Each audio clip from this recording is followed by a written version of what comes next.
Good morning.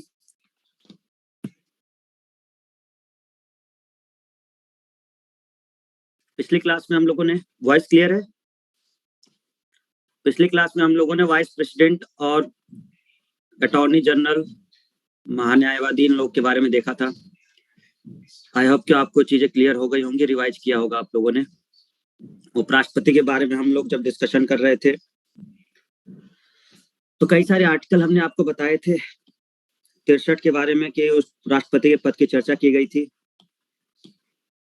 64 में राज्यसभा का वो सभापति होता है और जब राष्ट्रपति की अनुपस्थिति होती है तो उपराष्ट्रपति कार्यवाहक चीजें देखता है। 66 में चुनाव की बात हुई थी, ठीक है।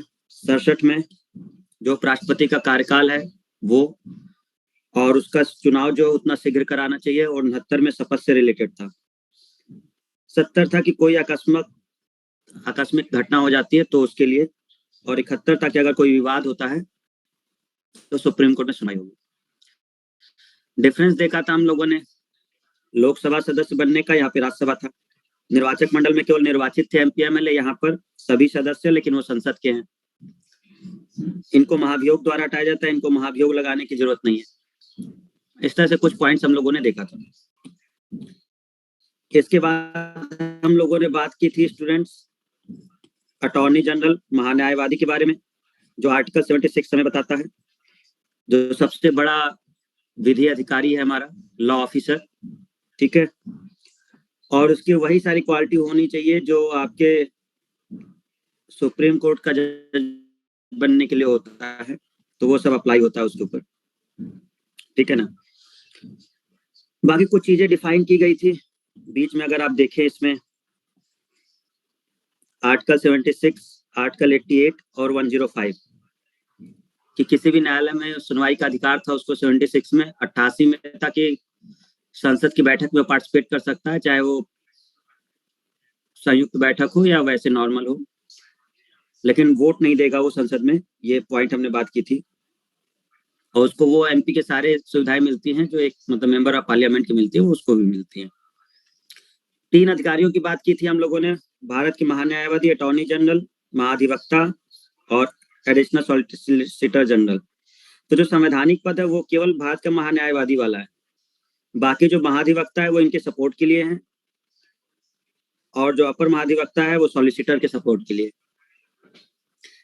फिर हम लोगों ने बात की थी आपके सीएजी यानी कैग के बारे में, और इसके लिए हम लोगों ने आर्टिकल देखा था 148, 149, 150 और 151,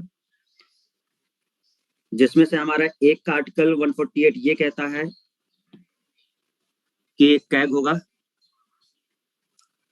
गुलाबी हो गए का। तो 148 में उनके पद और नियुक्ति की बात हुई थी कि नियुक्ति और पद मुक्ति, यानी कि उनका जो रिजिग्नेशन है वो, और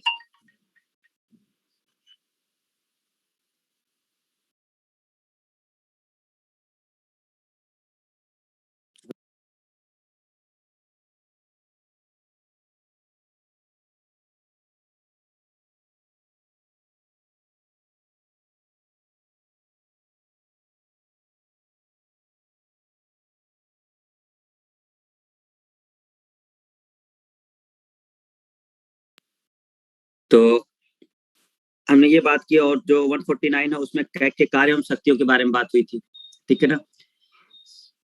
150 में ये बात हुई थी संघीय राज से रिलेटेड जो भी अकाउंट का ऑडिट वगैरह है उसका जो भी सलाह देना है राष्ट्रपति को, वो देने के लिए है, कैग देगा उन्हें। और 151 रिपोर्ट की बात हुई थी कि वो रिपोर्ट किसको सबमिट की जाती है। इसकी बात हमने की थी आपसे कि ये एक्चुअल में अगर हम देखें तो लोक लेखा समिति को जाता है, जैसे कैग है तो कैग पहले राष्ट्रपति को देता है, फिर वहां से लोकसभा अध्यक्ष, और वहां से फिर पहुंचता है लोक लेखा समिति, ठीक है। और बाकी सारी चीजें हम लोगों ने बात की थी। कैग का कार्यकाल जो है वो 6 साल और 65 वर्ष जो भी पहले हो जाए उसके बारे में बात की थी। अब हम लोग बात करते हैं आपके आज का नेक्स्ट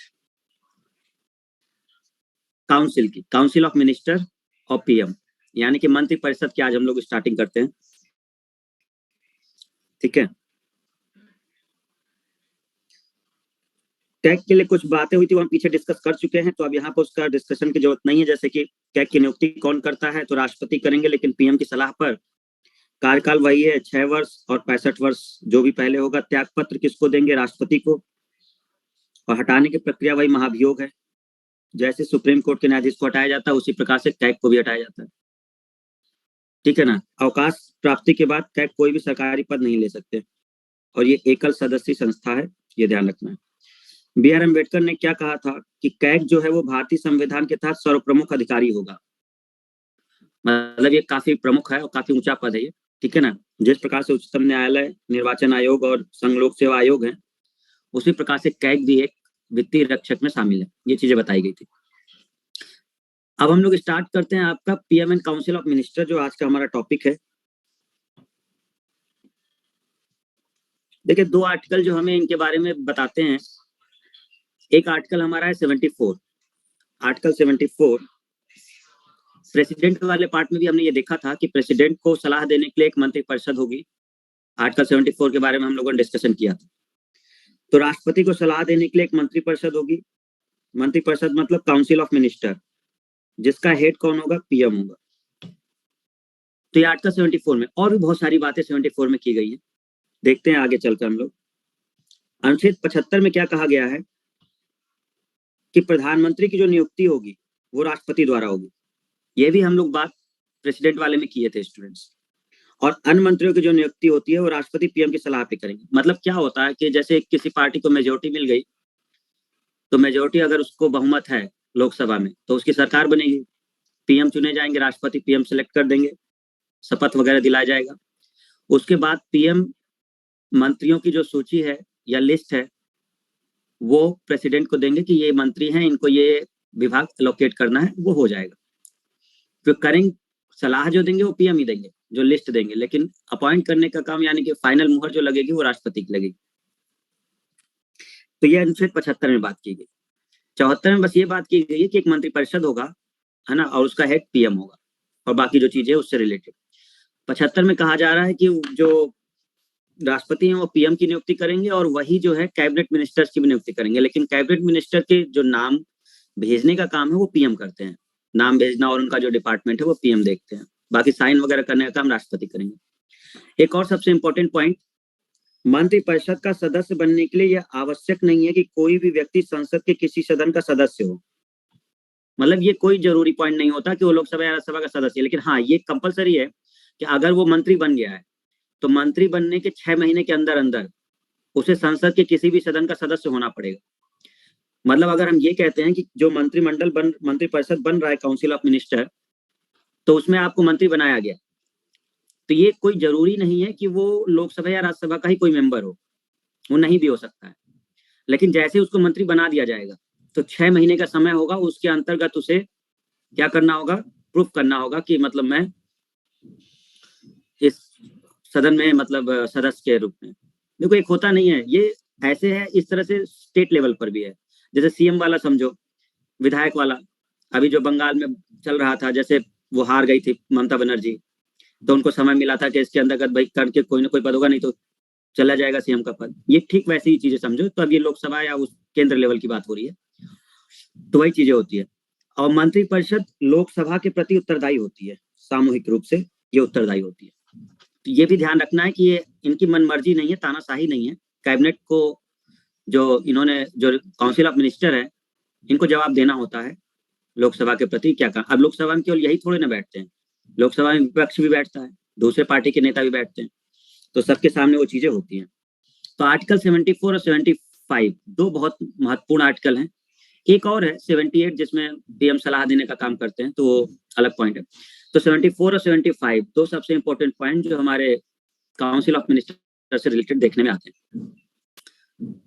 थोड़ा सा प्रोसेस समझा देते हैं जो आपका प्रक्रिया होता है पीएम से रिलेटेड या काउंसिल ऑफ मिनिस्टर से रिलेटेड, जरा समझिएगा इसको। देखो होता क्या है कि एक लोकसभा आपको समझ में आती है कि लोकसभा है, ठीक है। लोकसभा में कुछ सीटें होंगी, जो गवर्नमेंट बनती है या केंद्र सरकार बनती है वो लोकसभा में ही तो जाते हैं जो बैठते हैं। तो एमएलए जो है जैसे 540 सीट है, इनके लिए चुनाव होगा, क्योंकि राज्यसभा में तो नॉर्मल तरीके से वो लोग इनडायरेक्ट वे में कर देते हैं। तो लोकसभा के लिए अगर हम लोग देखें 543 सीट्स के लिए, तो पॉलिटिकल पार्टी, एक एग्जांपल दे रहे हैं कि एक कोई पार्टी है, ये लो तुम्हारी फेवरेट पार्टी जो भी हो, जहां के भी तुम हो, जिसको वोट देना है तुम्हें सिलेक्ट कर लो। आप पार्टी ए के हैं, बाकी दूसरे पार्टी बी के हैं, और एक पार्टी सी के हैं, पार्टी डी के हैं। सरकार बनने वाली है पार्टी सी की। देखो कैसे बनने वाली है वो हम देखते हैं। वोटिंग होगी और मेजोरिटी चाहिए होती है, मतलब इसके हाफ से ज्यादा सीट चाहिए होती है। जैसे 543 है, तब उसका हाफ कर लो, कम से कम इसका हाफ तो करना ही पड़ेगा आपको, है ना। तो लगभग मान लो कि 271 है समथिंग, तो उससे आपको ऊपर ही चाहिए, मतलब 272 प्लस चाहिए होगा। तो 272 से ऊपर आपको सीट चाहिए होती है, क्योंकि जितना आता है उसमें एक ऐड कर दिया जाता है। तो लगभग आपको 272 प्लस सीट चाहिए होती है। तो अगर आपको ये जिस भी पार्टी को, जैसे पार्टी सी है, मेजोरिटी मिल गई, तो उनके जो दल के नेता होंगे वो लोग अपना पीएम सिलेक्ट कर देंगे, पीएम बन गया। ये नॉर्मल है, ये हर कोई जान रहा है। आप लोग ये चुनाव के बारे में अवेयर होंगे, क्यों अवेयर होना सब लोग, ये भी नहीं पता है। चलो पता है सबको। तो जिसकी मेजोरिटी होगी वो जीत जाएगा और उसके पीएम बन जाएगा। ये सारा डिस्कशन किस में हुआ है? तो ये सारा डिस्कशन अनुच्छेद 75 में, 75 में, जिसमें ये बात हुई थी कि प्रधानमंत्री की नियुक्ति ये राष्ट्रपति द्वारा। तो पहले प्रधानमंत्री को जितना भी तो पड़ेगा भाई, पीएम पद के लिए उसकी मेजोरिटी भी तो आनी पड़ेगी, तभी तो नियुक्ति होगी। तो ये सारी बातें जो चल रही हैं वो अनुच्छेद 75 में ही चल रही हैं। तो प्रेसिडेंट जो है वो अपॉइंट कर देंगे किसको? पीएम को, कि ठीक है आपकी मेजोरिटी है। बट उस केस में क्या होगा, जब किसी पार्टी को मेजोरिटी नहीं मिलेगी, किसी को बहुमत ही नहीं मिलेगा। तो जब किसी भी पार्टी को बहुमत नहीं मिलता, when no party has clear majority, जब किसी भी पार्टी के पास कोई क्लियर मेजोरिटी नहीं है, यानी कि बहुमत नहीं है, ठीक है, तो अगर उसके पास बहुमत नहीं है तो इसको कहते हैं हंग पार्लियामेंट। इस केस को कहते हैं कि हंग पार्लियामेंट कहा जाता है, कि यानी कि अभी गवर्नमेंट बनाने के लिए कुछ प्रावधान करने पड़ेंगे। क्या बोलते हैं उसमें? प्रेसिडेंट जो है, अब सपोज करो जैसे ये ऊपर 4 हमने देखा था, political party A B C D. अब अगर हम यहाँ देखें स्टूडेंट्स, एक तो केस हमने आपको समझाया कि बहुमत मिल गया, और बहुमत मिलने के बाद उन्होंने सरकार बना ली। दूसरा केस है जब नहीं मिलेगा। सपोज करो कि कुछ भी है, 150 सीट इसको मिली है, इसको भी करीब 150 के आसपास सपोज करो मिल गई होंगी, इसको करीब मान लो 200 सीटें मिली हैं, बाकी इनको मिल गई हैं, लेकिन क्लियर मेजोरिटी किसी की नहीं। क्लियर है? मान लो कुछ सीटें दे दो इनको भी, समथिंग अराउंड। तो अब सीट तो आपको बहुमत के लिए 272 चाहिए ना, 272 से ऊपर चाहिए, यानी 273 के आसपास चाहिए। तो अब वो सीटें अब बहुमत ही नहीं है, तो अब कैसे गवर्नमेंट बनेगी? तो इसे हंग पार्लियामेंट का केस कहा जाता है। प्रेसिडेंट क्या करेंगे, जो भी इस पूरे में, जो भी इन चारों में सिंगल लार्जेस्ट पार्टी होगी, उस सिंगल लार्जेस्ट पार्टी को बुलाएंगे कि आप आइए, अगर आप सरकार बना सकते हैं तो ठीक है, प्रूव करिए। तो सबसे पहले उनको इनवाइट किया जाता है जो सिंगल लार्जेस्ट पार्टी होती है। जैसे सी है, अब सी के पास 200 वोट है सपोज करो, मतलब 200 सीटें हैं, तो पहले इनको बुलाया जाएगा, इनको टाइम दिया जाएगा। प्रेसिडेंट कहेंगे कि ठीक है, अपना विश्वास मत प्रस्तुत करिए। लेकिन अगर ये गवर्नमेंट नहीं बना पाते किसी भी तरह से, अगर सिंगल लार्जेस्ट पार्टी गवर्नमेंट नहीं बना पा रही या वो विश्वास मत नहीं प्राप्त कर पा रही, तो फिर प्रेसिडेंट अपोजिशन के लीडर को बुलाएंगे। If fails to form government, president may call the leader of opposition। का मतलब होता है कि कोलिशन पार्टी, मतलब एक प्रकार से जो गठबंधन, आप जानते हो, जैसे किसी को मेजोरिटी नहीं मिलती तो सब आजकल तो बड़ा टर्म चल रहा है विधायक को खरीदना और ये सब सीएम के उसमें, तो वैसे वहां भी होता होगा भाई उधर भी चलता होगा, तो वही चीजें चलती है। तो अब ये गठबंधन का मतलब यही होता है कि अब कई लोग मिलेंगे, फिर उसके बाद सरकार बनेगी, और किसी ने अपना अगर वोट शेयर खींच लिया गठबंधन का, सरकार गिर जाएगी। इसलिए जो बहुमत में होता है वो बढ़िया रहता है। तो प्रेसिडेंट करते हैं ऐसा। अगर बहुमत नहीं मिल पा रहा है आपको, तो बुलाएंगे सिंगल लार्जेस्ट पार्टी को, वो भी नहीं साबित कर पाए तो कहेंगे भैया गठबंधन बना के कर लो। और गठबंधन पे भी नहीं हो रहा तो फिर देखा जाएगा, फिर चुनाव कराने पड़ेंगे, या जो भी कंडीशन होगी वैसे बन जाता है, गठबंधन वगैरह में होकर के बन जाती है। और ये अगर कोलिशन पार्टी अगर विश्वास दिला देती है कि सरकार बना सकते हैं, तो उस पार्टी का पीएम बन जाएगा। जैसे मान लो बीजेपी है, अब बीजेपी अकेले नहीं बना पा रही, लेकिन एनडीए उसकी गठबंधन है, तो एनडीए में क्या है कि बहुत सारे सपोर्टर हैं अलग अलग, जैसे बिहार से आपका है, ठीक है, शामिल है ना, नीतीश कुमार की पार्टी शामिल है उसमें, फिर और भी कई सारे शामिल है, तो पूरे देश से शामिल लोग मिलकर एनडीए है। तो एनडीए इज ए कोalition पार्टी, ठीक है, कोalition पार्टी है वो। लेकिन बीजेपी कहोगे तो बीजेपी तो एक मतलब अलग से पार्टी है, कांग्रेस एक अलग से पार्टी है, लेकिन जब गठबंधन बात करोगे तो यूपीए है वो, फिर यूपीए में सब शामिल हो जाते हैं उनकी तरफ से। तो ये पॉइंट आपको देखने को मिलता है। तो जैसे ये विश्वास दिला देंगे कि हाँ ठीक है हम सरकार बना सकते हैं, तो इनको 1 महीने का समय मिलेगा। चलिए ठीक है, अगर आप हमें ये विश्वास दिलाते हैं तो आपको 1 महीने का हम समय दे रहे हैं, और इस 1 महीने के अंदर आपको अपना विश्वास मत पास करना होगा। तो 1 महीने के अंदर ही लोकसभा के अंदर विश्वास मत पारित होगा, मतलब वोट ऑफ कॉन्फिडेंस कहा जाता है, तो उसको पारित करना होगा। और अगर सब कुछ ठीक चला तो पीएम बने रहेंगे, और नहीं कर पाए तो गिर जाएंगे। महाराष्ट्र वाले केस में एक हुआ नहीं था, सीएम वाले केस में। तो ये तो खैर हम केंद्र वाला बता रहे हैं, लोकसभा वाला, पीएम वाला, लेकिन राज्य में वही प्रक्रिया है एक प्रकार। यहाँ जैसे एमपी का देखा जाता है, तो वहां आपका विधायक वगैरह का देखा जाता है। तो पूर्ण बहुमत नहीं है तो वहां का सीएम बीजेपी का होगा सर। अच्छा, ये कैसे बता दिए, मतलब बेटा बहुत तेज हो तुम लोग हैं, दिमाग लगा रहे हो अपना कि सर नहीं होगा तो गठबंधन तो होगा ही होगा, कोई कहीं ना कहीं से तो कुछ ना कुछ तो होगा ही होगा। अरे ये केवल बीजेपी के नहीं है, ये जो भी केंद्र में सरकार होगी उसके लिए है। ये कोई भी केंद्र में सरकार हो, है ना, तो वो कोशिश तो करेगी ना इस चीज का, केवल एक पार्टी के लिए थोड़े ना होता है। केंद्र में जो भी सरकार होगी, क्या कांग्रेस ने कम किया है क्या? पूरा इतिहास उठा के देख लो, जो पावर का यूज किया है उसने, ठीक है ना आपने। तो ये पॉइंट हो गया।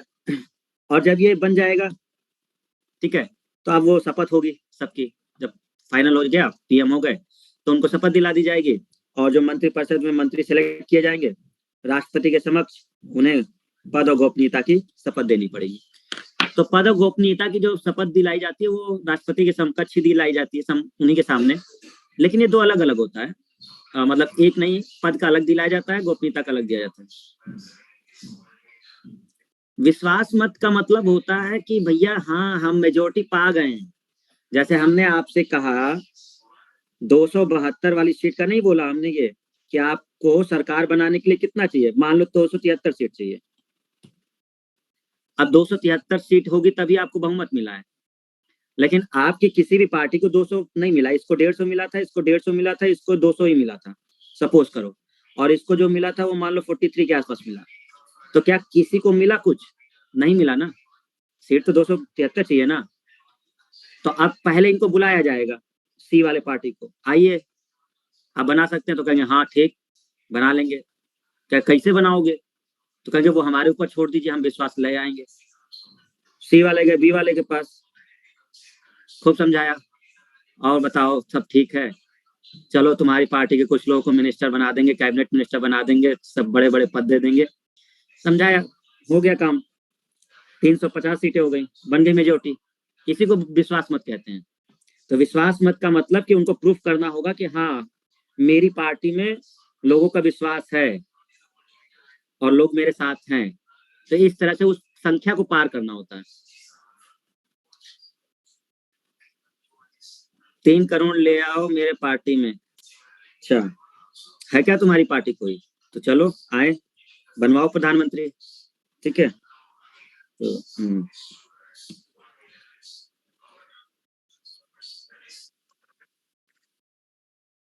तो इसके बाद हम लोगों ने देखा ये सारे पॉइंट्स, ओके। तो ये आई होप कि आपको अब ये चीजें क्लियर हो गई हैं कि ये जो सिलेक्शन प्रोसेस है वो क्या किस तरह का है। ये बहुत नॉर्मल सा है, ये तो आजकल चल भी रहा है, आप जानते भी होंगे।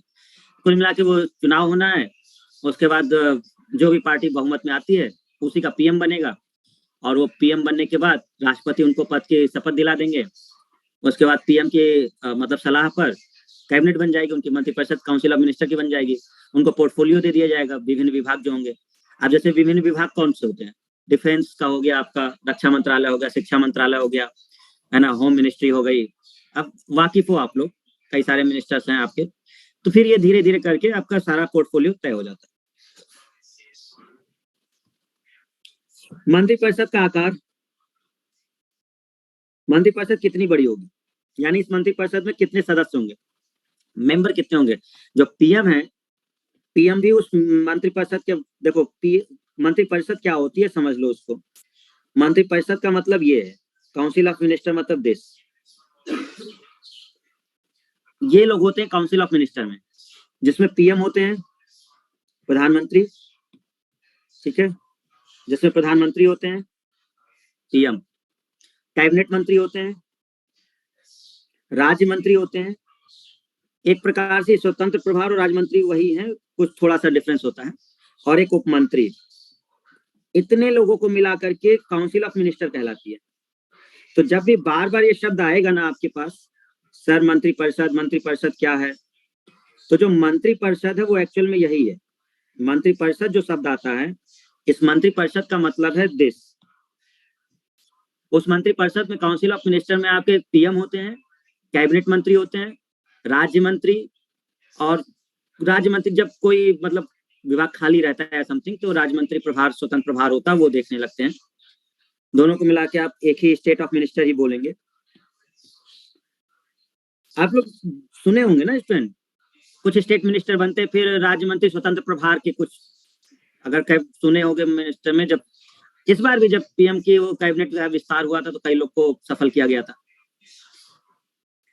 तो इस तरह से, ठीक है। और डिप्टी मिनिस्टर भी होते हैं, उप मंत्री भी होते हैं इसमें, और कुछ होते हैं जो पार्लियामेंट्री अफेयर्स, मतलब पीएम को कुछ सलाह देने के लिए, कि अगर संसद से रिलेटेड कोई उनको सलाह देना है, तो उस तरह से चीजें होती हैं। लेकिन ध्यान रखना स्टूडेंट, थोड़ा सा अंतर है। क्या अंतर है वो हम बता दें।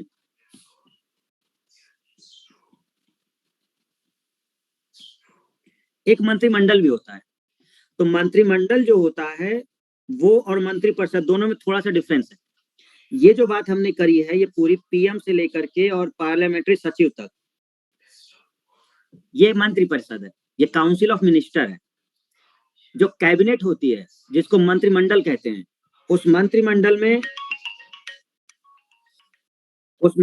में ये है कैबिनेट। तो इस मंत्रिमंडल में दो लोग आते हैं, एक तो पीएम आते हैं और कैबिनेट मिनिस्टर, बस। बात हमारी समझिए थोड़ा सा, मंत्रिपरिषद और मंत्रिमंडल एक ही नहीं है, ये मत समझना। मंत्रिमंडल मंत्रिपरिषद का ही एक पार्ट है। कहने का मतलब कि जो पीएम है और जो कैबिनेट मिनिस्टर है, कैबिनेट मिनिस्टर कौन, जो मेन मिनिस्ट्री का हेड होता है। जैसे होम मिनिस्ट्री के हेड कौन, अमित शाह, ये कैबिनेट मिनिस्टर है, क्लियर है। जो कानून विभाग देखता होगा, लॉ मिनिस्ट्री, उसका जो हेड होगा वो कैबिनेट मिनिस्टर होगा। जो डिफेंस मिनिस्ट्री है, राजनाथ सिंह, ये कैबिनेट मिनिस्टर होंगे। जो हेल्थ मिनिस्ट्री है उसका जो हेड होगा वो कैबिनेट मिनिस्ट्री होगा। जो मेन मिनिस्ट्री है इनके जो हेड हैं, जैसे हम आपसे कहें शिक्षा मंत्री, तो शिक्षा मंत्री जो है वो आपकी कौन है, कैबिनेट मिनिस्टर होंगे। हेल्थ मिनिस्ट्री कौन है, तो हेल्थ मिनिस्टर जो है वो कैबिनेट मिनिस्टर है। और इस तरह से जो भी है गृह मंत्री, वो भी कैबिनेट मिनिस्टर है। तो कैबिनेट मिनिस्टर मेनली बहुत बड़ा पद है उस विभाग का, सबसे ऊपर, तो वो उसके हेड होते हैं, वही कैबिनेट मिनिस्टर होते हैं। कैबिनेट मिनिस्टर बहुत ज्यादा नहीं बनते हैं, राज्य मंत्री ज्यादा होते हैं। कैबिनेट मिनिस्टर मेन केवल बनाए जाते हैं बड़े बड़े डिपार्टमेंट्स के। सीएम भी इसी में आते हैं। सर सीएम कैसे आ जाएंगे, खत्म होगा बिल्कुल। हम केंद्र की बात कर रहे हैं तब तक तुम लोग सीएम पे पहुंच गए। सीएम के लिए विधानमंडल होगा ना, उसकी बात हम बाद में करेंगे। ये मंत्रिमंडल है, ऊपर का है, ये केंद्र का है। पीएम की कैबिनेट है ये, सीएम की कैबिनेट थोड़ी ना है। सीएम की जब कैबिनेट होगी तो अलग बात होगी। तो यहाँ पर जब हम लोगों ने देखा तो थोड़ा सा डिफरेंस हमने क्लियर किया आपको। पहला, मंत्रिपरिषद में ये सभी लोग शामिल है, लेकिन मंत्रिमंडल में अगर बात करेंगे कैबिनेट में, तो उसमें दो लोग शामिल है, एक पीएम शामिल है, और उसमें जो कैबिनेट स्तर के मंत्री होंगे, मेन डिपार्टमेंट कई सारे हैं, करीब ऐसे 15-20 होते हैं जो कैबिनेट मंत्री होते हैं। 15-20 के आसपास आपके होते हैं, तो वो कैबिनेट मिनिस्टर के दर्जे पे होते हैं वो लोग, मेन में जो होते हैं। बाकी सब उनकी सहायता के लिए होते हैं, ठीक है ना। तो ये हम लोगों ने देखा, थोड़ा सा डिफरेंस आप लोगों ने देख लिया होगा। चलिए अब जरा समझिए, थोड़ा सा समझाने की कोशिश करते हैं कोई एक एग्जाम्पल लेकर। हमने कोई एक एग्जाम्पल लिया है गृह मंत्रालय। तो ये गृह मंत्रालय जो है एक नॉर्मल सी मिनिस्ट्री को हम बात कर रहे हैं, ऐसे कई सारी मिनिस्ट्री हैं। तो गृह मंत्रालय में एक कैबिनेट मिनिस्टर होंगे। गृह मंत्रालय में कैबिनेट मिनिस्टर कौन, अमित शाह। तो अमित शाह जो है वो एक कैबिनेट मिनिस्टर का पद रखते हैं, ठीक है। और ये ओवरऑल चार्ज ऑफ मिनिस्ट्री, उस गृह मंत्रालय का पूरा चार्ज कौन देख रहे हैं? अमित शाह। लेकिन क्या अकेले अमित शाह काम कर लेंगे पूरे डिपार्टमेंट का? भाई वो अकेले थोड़े ना पूरे होम मिनिस्ट्री संभाल लेंगे कि सब वही करें। भाई बहुत सारे डेटा इकट्ठा करने होते हैं, बहुत सारी चीजें होती हैं, तो ऊपर से लेके नीचे तक अधिकारी नियुक्त होते हैं। लेकिन हाँ, उनका जो हेड होगा वो एक कैबिनेट मिनिस्टर होगा जो पूरे को हेड करेगा, तो वो अमित शाह है जो पूरे के हेड है।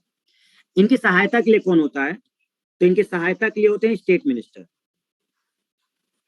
तो स्टेट मिनिस्टर ही कैबिनेट मिनिस्टर की सहायता करता है, राज्य मंत्री। तो क्या होता है कि जब भी कोई मिनिस्ट्री को एलोकेशन होता है, जैसे गृह मंत्रालय को अलॉट किया गया है, तो गृह मंत्रालय को जब एलोकेशन हुआ होगा तो एक कैबिनेट मिनिस्ट्री बनाए गए होंगे, कैबिनेट मिनिस्टर बनाए गए होंगे, वो मेन हेड होंगे। उनके सहायता के लिए स्टेट मिनिस्टर बनाए जाते हैं, राज्य मंत्री। ये स्टेट मिनिस्टर का मतलब राज्य का नहीं है वो, ये कभी मत समझना। स्टेट मिनिस्टर का मतलब ये नहीं है कि राज्य में चला जाएगा, यूपी में चला जाएगा या वहां चला जाएगा, नहीं। स्टेट मिनिस्टर का मतलब है कि ये सपोर्ट करेगा अपने कैबिनेट मिनिस्टर को। यानी कि इस डिपार्टमेंट गृह मंत्रालय में एक तो कैबिनेट मिनिस्टर बनेगा और कई सारे मिनिस्टर ऑफ स्टेट बनेंगे।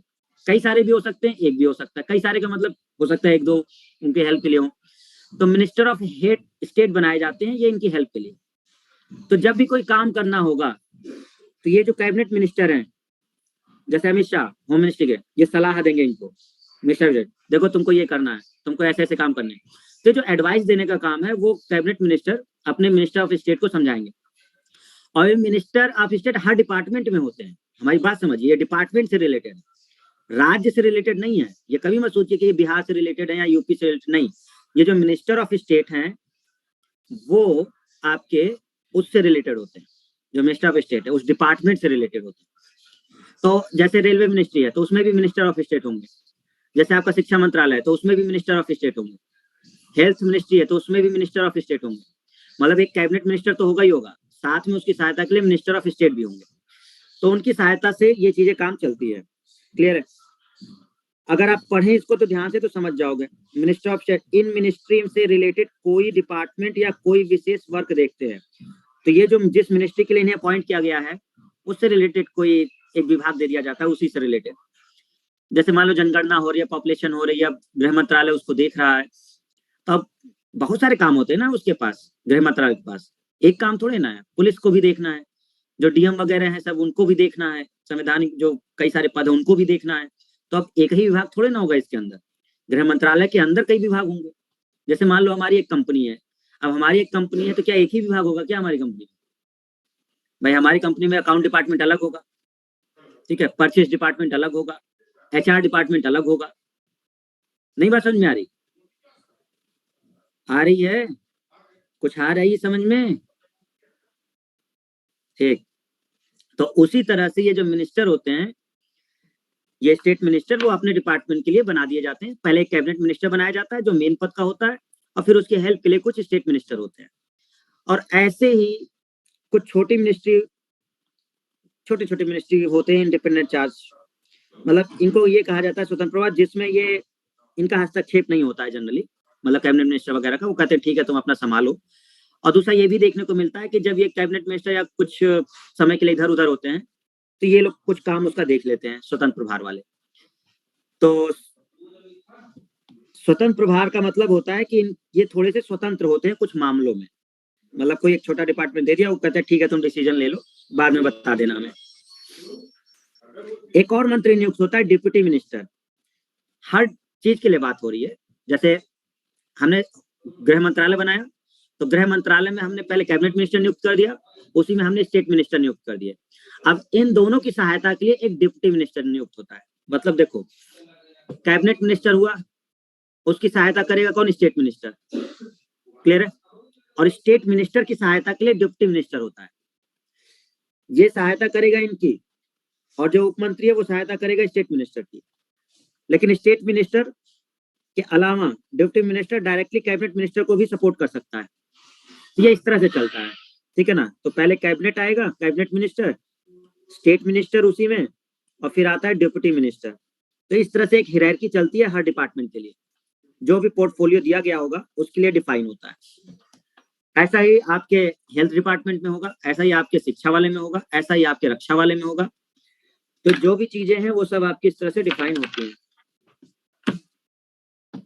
क्लियर हो गया सबको? तो हमने आपको समझाने की कोशिश की कि असल में पीएम जो हैं और पीएम के जो कैबिनेट मंत्री हैं, ये कैबिनेट मंत्री काफी बड़े पद के होते हैं, ठीक है ना, ये काफी बड़े पद के होते हैं और इनकी सहायता के लिए आपके राज्य मंत्री और स्वतंत्र प्रभाव ये जो लोग होते हैं वो इनकी सहायता के लिए होते हैं। उप मंत्री जो होते हैं वो जनरली इनकी सहायता करते हैं, बट ये डायरेक्टली कैबिनेट मिनिस्टर को भी सपोर्ट कर सकते हैं, ठीक है, जो डिप्टी होते हैं। पार्लियामेंट्री सचिव होते हैं, जो वो सचिव एक प्रकार से आपका, जैसे पीएम अगर वहां जाएंगे मान लो संसद में, तो क्या कार्यवाही चल रही है, क्या बोलना है, किस मैटर पे चीजें आ रही हैं संसद में, आज डिस्कशन क्या होने वाला है, ये सारी जो जानकारी है समथिंग, ये सचिव किसी न किसी तरह से पीएम को पहुंचाते रहते हैं कि देखिए पीएम साहब अब आप आ रहे हैं संसद में, आज काफी दिनों बाद आ रहे हैं, तो अच्छा है, ठीक है, समझ लीजिए कि क्या चल रहा है यहाँ पे। तो ये सब सपोर्ट करने के लिए होता है, ठीक है। अब देखो बहुत नॉर्मल से, ऐसा नहीं कि पीएम कुछ करेंगे नहीं, पीएम ऑलरेडी जानकारी रखते हैं, लेकिन सपोज कहीं विदेशी दौरे पर हैं और अचानक से उधर से आए हैं और पार्लियामेंट सेशन चल रहा है, तो भैया हेल्प करने के लिए कोई होगा ना जो उन चीजों को बता सके। तो इसलिए जो पार्लियामेंट्री सचिव होते हैं वो चीजें समझाई जाती हैं उनके लिए।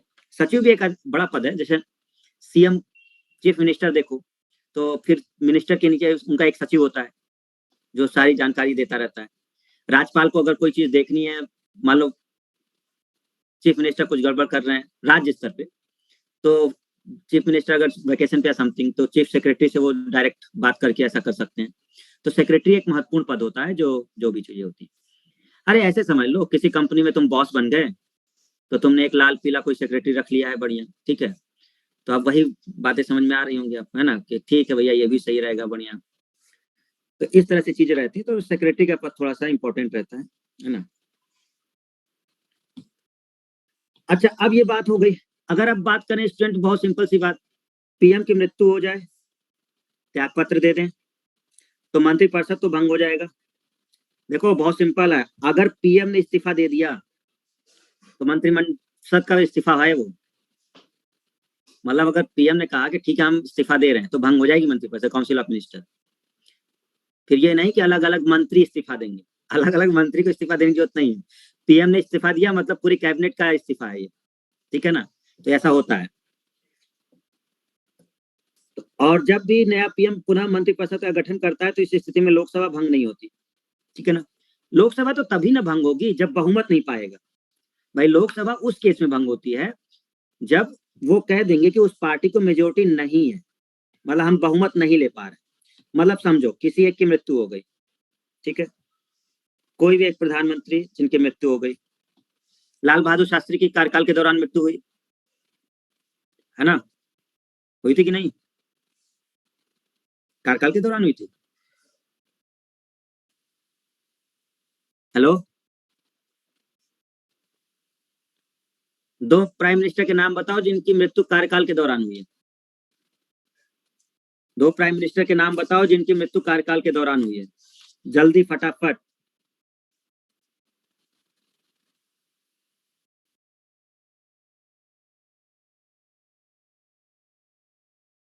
इंदिरा गांधी, लाल बहादुर शास्त्री, हाँ एक नाम तो हम बता ही दिए लाल बहादुर शास्त्री, वो तो याद हो ही गया तुम्हें।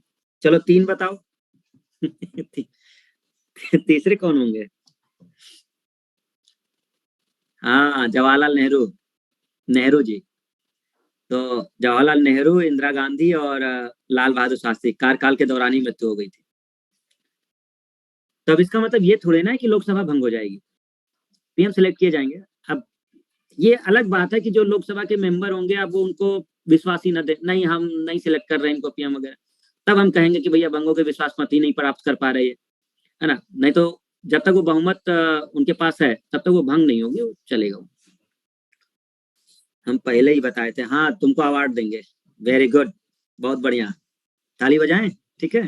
तो चलो ओके, तो समझ गए सब लोग, आर्टिकल 74 की जो बात होती है, तो इसमें ये बात की गई है। तो ये तभी चुनाव को देखना होता है जब लोकसभा भंग होगी, तो लोकसभा मंत्रिपरिषद के केस में भंग नहीं होती कि अगर पीएम कोई मृत्यु या त्याग पत्र दें, तो उस समय जो भी कार्यकाल है वो अपना चला रहे होते हैं, और अगर बहुमत नहीं प्राप्त कर पाए तो जरूर भंग हो जाएगी, ठीक है ना। आर्टिकल 78, आर्टिकल 78 क्या कहता है कि आर्टिकल 78 आपको बस एक इंफॉर्मेशन बताता है क्या कि राष्ट्रपति जो हैं, ये हम पीछे भी बात कर चुके हैं, राष्ट्रपति मंत्रिपरिषद से रिलेटेड कोई भी जो काम है या कोई मंत्री क्या कर रहा है, क्या डिसीजन है, ये सब वो जानकारी मंगा सकते हैं पीएम के थ्रू। तो राष्ट्रपति को यह अधिकार है कि वो मंत्रिपरिषद से जो भी जानकारी जानना चाहें वो उन्हें मिलेगा, और पीएम का ये कर्तव्य है कि वो सारी जानकारी राष्ट्रपति को दें। ठीक है,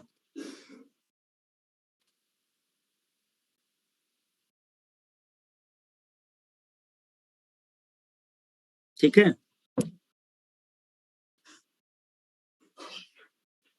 तो फिर उपचुनाव होंगे देवेंद्र, उसके लिए मेंबर ऑफ पार्लियामेंट के लिए होता नहीं है उपचुनाव।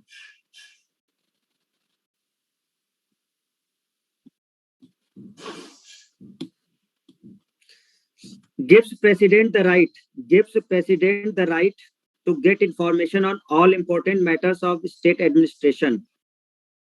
देखिए क्या मतलब है, ये आर्टिकल ये कहता है जो भी महत्वपूर्ण मामले हैं या जो भी एग्जीक्यूटिव मामले हैं कार्यपालिका से रिलेटेड, जो पीएम या फिर उनका मंत्रिपरिषद वो डिसीजन ले रहा है, तो वो उन डिसीजन के बारे में राष्ट्रपति को इंफॉर्मेशन देनी होगी कि आप क्या डिसीजन ले रहे हैं, या फिर उनकी मंत्रिपरिषद का कोई मिनिस्टर ऐसा डिसीजन ले लिया है जो कि जनता के रिस्पेक्ट में गड़बड़ है, तो राष्ट्रपति पीएम को बुला सकते हैं आर्टिकल 78 के थ्रू। आप हमें ये बताइए कि आपके मंत्री ने क्या मतलब ये डिसीजन कैसे लिया है, और आप इसको समझाइए। ये प्रधानमंत्री का कर्तव्य होगा कि वो सारे मामले की जानकारी राष्ट्रपति को दें, ये 78 का है। तो आर्टिकल 78 राष्ट्रपति को पावर देता है कि वो पीएम या उनके मंत्रिपरिषद से क्वेश्चन कर सकते हैं कि आप ये जो भी चीजें कर रहे हैं वो क्यों कर रहे हैं, और इसके बारे में थोड़ा सा हमें जिम्मेदारी देने की कोशिश करिए। तो ये बात होती है आपके आर्टिकल 78 में। ठीक है, इसके बाद अगर हम लोग देखें स्टूडेंट्स, तो आर्टिकल के बाद मंत्रिपरिषद। अब बात ये आती है कि इन लोग का समय क्या है, ये जो प्रधानमंत्री है और इनके जो मंत्रिपरिषद है, काउंसिल ऑफ मिनिस्टर, कितने साल तक रहेंगे, कितने साल तक रहते हैं? जयप्रकाश, राफिया, कुसुम, रजनी, विनय, सावित्री, देवेंद्र, ब्रजेश, राजरानी, शशिकांत, रौनक, संजय। Very good. प्रियंका, शुभम, पिंकी, इरफान, ज्ञान प्रभा, हेमा, कृष्णा, महिमा, ये सब लोग जगे ही रह रहे हो ना, कोई बंद करके सोए तो नहीं हो? अदिति, वंदना, निधि। 5 साल नहीं है नहीं है 5 साल। संविधान में कोई कार्यकाल ही फिक्स नहीं है, नो टेन्योर। मंत्रिपरिषद के लिए कोई कार्यकाल ही फिक्स नहीं है। तुम लोग खत्म हो यार, तुम एकदम में खत्म। मंत्रिपरिषद का कार्यकाल है tenure. Term of PM and these ministers is not fixed, they hold the office during the pleasure of president.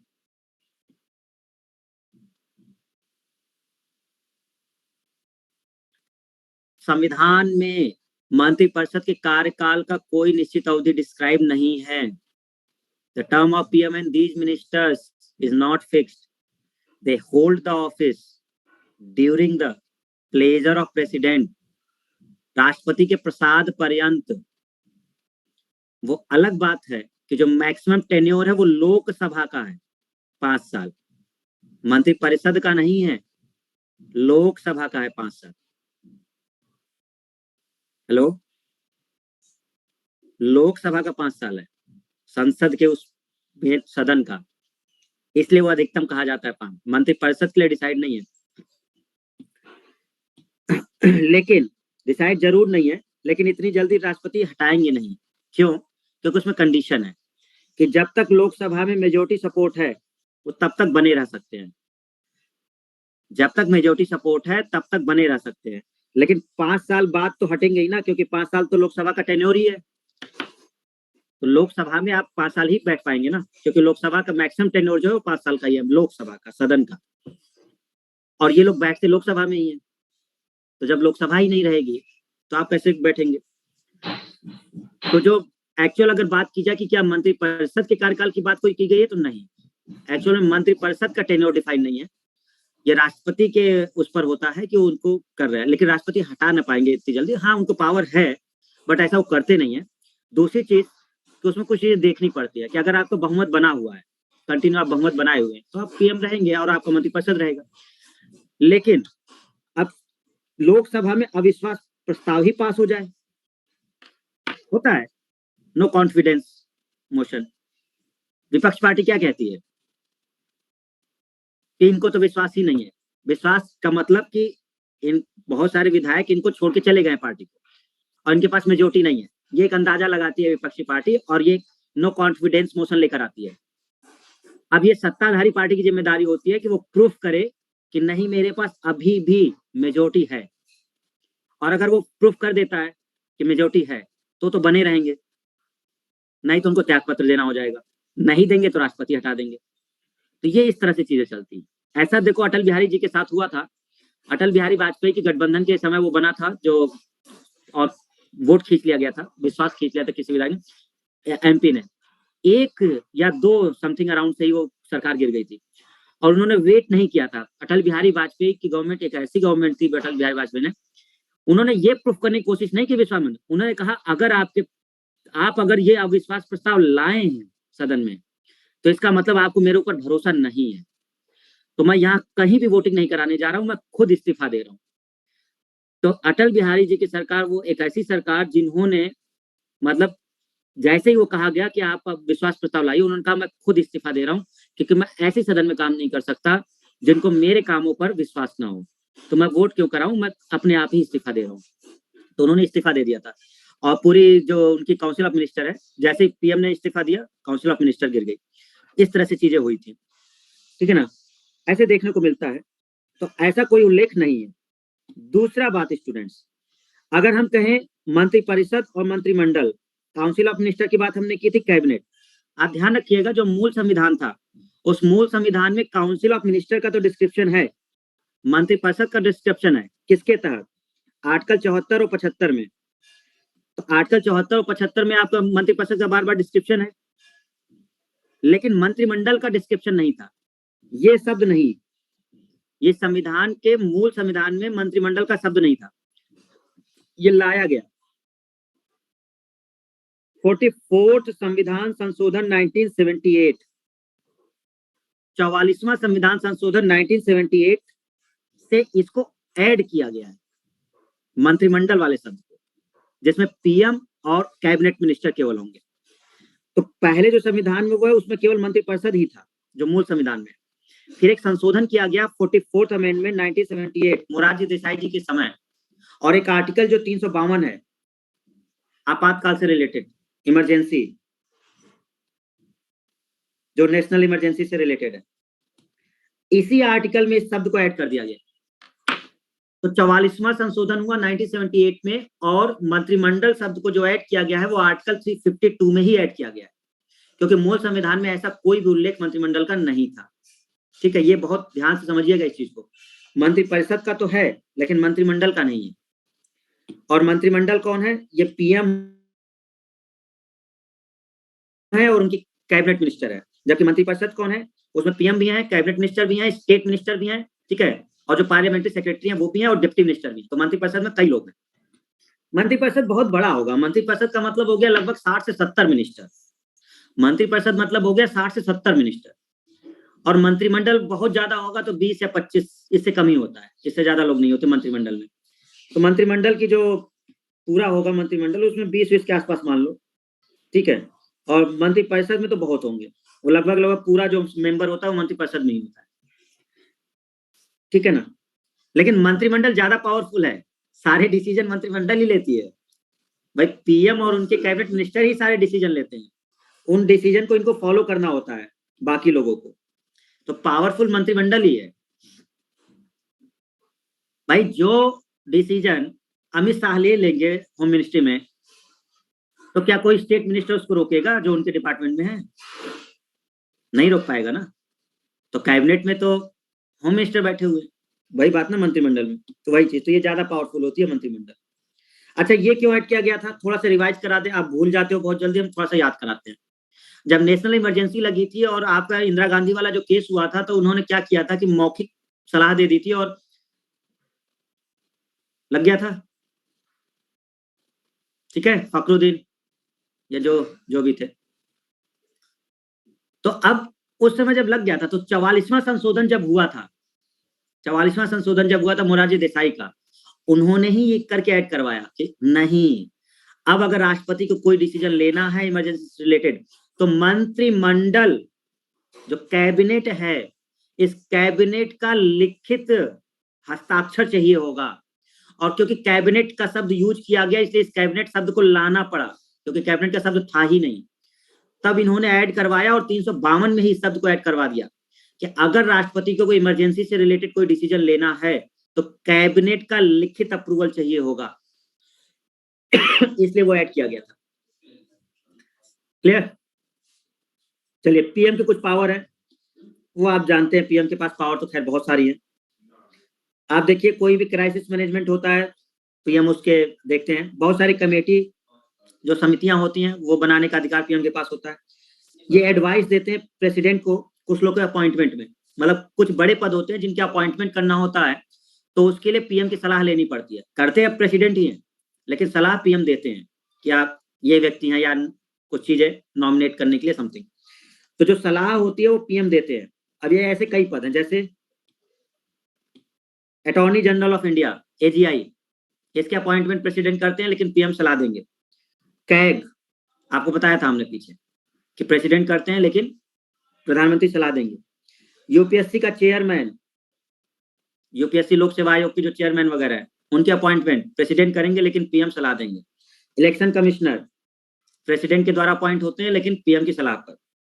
वित्त कमीशन या वित्त आयोग, फाइनेंस कमीशन, इनका ये जो भी महत्वपूर्ण पद हैं जो प्रेसिडेंट अपॉइंट करते हैं, सलाह वो पीएम की ही लेंगे। तो पीएम सलाह देकर के उनको इस तरह से काम करवाते हैं। पीएम बहुत सारे आयोग के चेयरमैन भी होते हैं, ये उसके अध्यक्ष भी होते हैं। जैसे नीति आयोग, जो पहले योजना आयोग था, ये उसके अध्यक्ष होते हैं।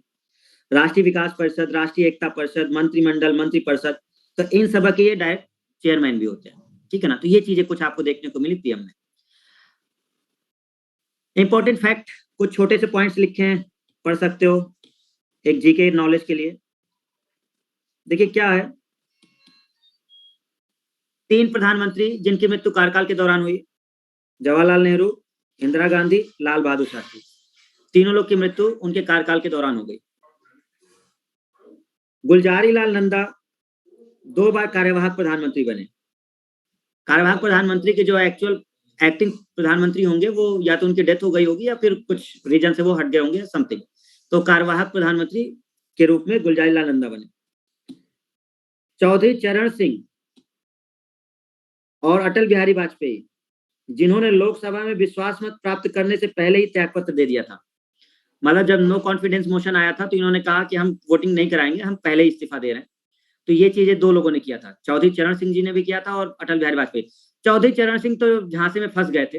असल में मोरारजी देसाई की जब सरकार थी 1978 वाले में, और ये उनके साथ थे, कोलिशन में थे।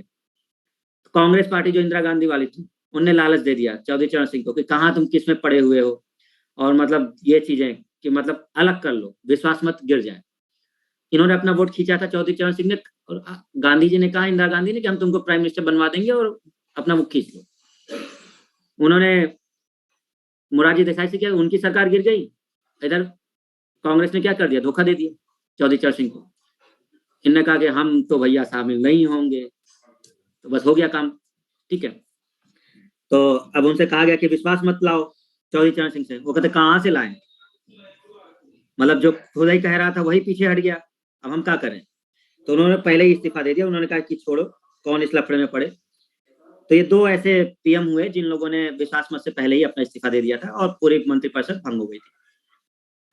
बीपी सिंह, विश्वनाथ प्रताप सिंह, तो विश्वनाथ प्रताप सिंह और एचडी देवगौड़ा, हल्दी हद्दन जुड्डे दौड़े देवगौड़ा, कुछ नाम है ना उनका, पढ़ना अपना। तो जो एचडी देवगौड़ा है, ये एचडी देवगौड़ा लोकसभा में विश्वास मत प्राप्त करने में सफल रहे। इन लोगों ने विश्वास मत का हाँ हम विश्वास मत लाएंगे, वोटिंग भी कराई, नहीं मिला विश्वास मत। ये ज्यादा बेइज्जती है। उसके बजाय उसके कि आप अगर समझ रहे हैं तो इसके बढ़िया कि आप कह दो भैया नहीं चले जाओ, आप कह रहे हो नहीं हमारे पास विश्वास मत है और ये सब है, फिर भी नहीं मिला आपको वो, तो ऐसे 2 लोग हैं। बट नेताओं में ऐसा चलता है, यहाँ पे बेइज्जती उज्जती शब्द का कोई मतलब ही नहीं होता, ठीक है ना, वहां केवल पावर का होता है। यदि कोई मंत्रिपरिषद के निर्णय से सहमत नहीं होता तो उसे त्यागपत्र देना पड़ता है। कहने का मतलब कि जैसे पीएम ने मंत्रिपरिषद अपनी बनाई थी, उसमें कई सारे मिनिस्टर को लिया, आगे चल कर कुछ मिनिस्टर कहते हैं ये गड़बड़ कर रहे हैं, वो गड़बड़ कर रहे हैं आप, और ऐसा ऐसा है, तो उस मंत्री को इस्तीफा देना पड़ेगा। मंत्रिपरिषद में जितने मंत्री हैं उन्हें सामूहिक रूप से सहमत होना होता है, खिलाफ नहीं जा सकता कोई भी। अगर कोई भी खिलाफ जाने की कोशिश किया उस मंत्रिपरिषद या समथिंग, तो उसको त्याग पत्र देना पड़ेगा। अगर आप असहमत हैं तो आप छोड़ के जा सकते हैं मंत्रिपरिषद। ऐसा किया है 2-3 लोगों ने। डॉक्टर श्यामा प्रसाद मुखर्जी जो मंत्रिपरिषद में सिलेक्ट थे लेकिन सहमत नहीं थे बाकी के निर्णय से, उन्होंने त्याग पत्र दिया। केसी नियोगी, डॉक्टर मथाई, श्री देशमुख, इन लोगों ने मतलब ऐसा किया था, ठीक है ना। एक और चीज है, मंत्रिमंडल के सदस्य साथ साथ तैरते हैं तथा साथ साथ डूबते हैं। एक कहावत कही गई है कि जो मंत्रिमंडल के सदस्य वो साथ साथ तैरते हैं और साथ साथ डूबते हैं। इसका मतलब समझो कि जैसे सपोज करो 20 मंत्री हैं और एक भी मंत्री के खिलाफ अगर अविश्वास आ गया, एक भी मंत्री के खिलाफ अगर क्वेश्चन अराइज हो गया, पूरे मंत्रिमंडल को इस्तीफा देना पड़ेगा। इसलिए यूनिटी होती है, ये इकाई होती है, कोई मंत्री किसी के खिलाफ नहीं जा सकता। अगर एक भी मंत्री के खिलाफ आप विश्वास पत्र ला दिए लोकसभा में तो पूरा मंत्रिमंडल बर्खास्त हो जाएगा। ये रीजन होता है। तो ये मत समझिए कि वो मंत्री खिलाफ क्यों नहीं जाते, वो इसलिए नहीं जाते क्योंकि सब लोग सामूहिक रूप से उत्तरदायी हैं, तो वो सपोर्ट करेंगे हमेशा। जिस भी मंत्री खिलाफ आएगा तो सारा मंत्री सपोर्ट करेगा उसे, ये फैक्ट है, नहीं तो मंत्रिमंडल ही बर्खास्त हो जाएगा, ठीक है। तो ये चीजें होती है, इसी को कहते हैं कि मंत्रिमंडल के सदस्य जो है वो साथ साथ तैरते हैं और साथ साथ डूबते हैं। अगर एक जाएगा तो सब जाएंगे और एक रहेगा तो सब रहेंगे, ये मतलब होता है, ठीक है।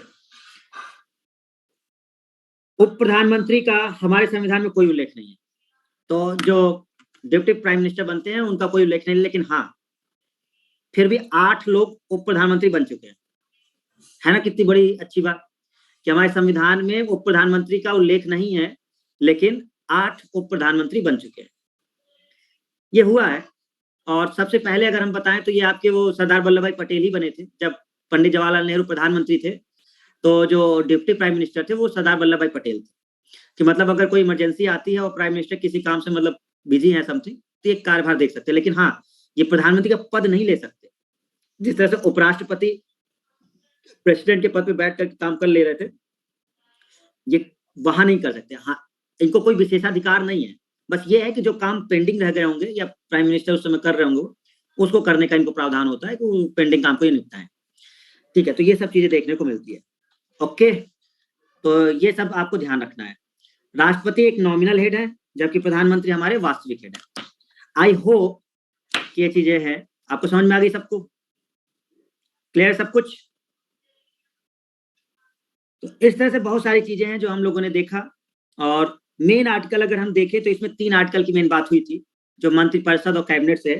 तो एक आर्टिकल हम लोग देखा कि एक 74 की बात हुई है मेन, और एक कौन सा आर्टिकल की बात हुई है, 75 की बात हुई है, और एक आर्टिकल किसकी हुई है, 78 की बात हुई है।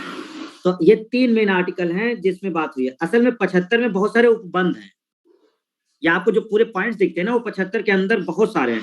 75(1) है, 75(2) है, 75(3) है, 75(4) है, 75(5) है, मतलब इस तरह के कई सारे प्रावधान है उसमें 75 के अंदर।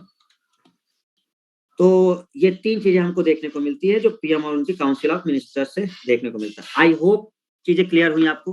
तो कार्यपालिका हमारा कंप्लीट होता है क्योंकि यही बना हुआ था, बचा हुआ था हमारा।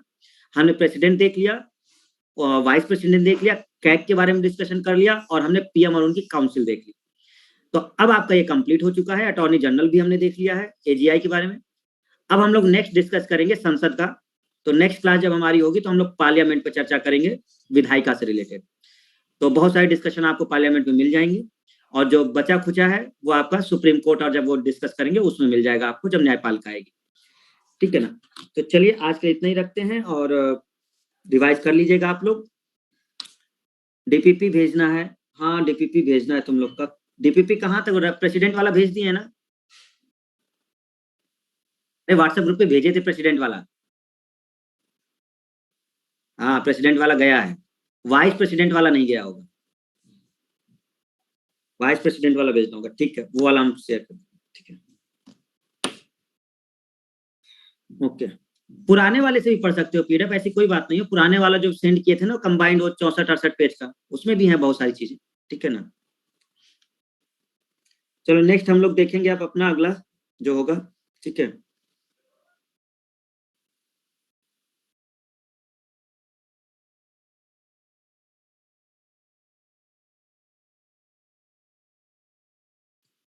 ठीक है, हम दोनों कंबाइन करके भेज देंगे, परेशान मत हो। प्रेसिडेंट और वाइस प्रेसिडेंट दोनों को कंबाइन करके एक साथ भेज देंगे, ठीक है। ये कंप्लीट करके अभी तक का जितना है ये हम एक साथ कंबाइन करके आपको हम शेयर कर देंगे, शाम तक शेयर कर देंगे, ठीक है।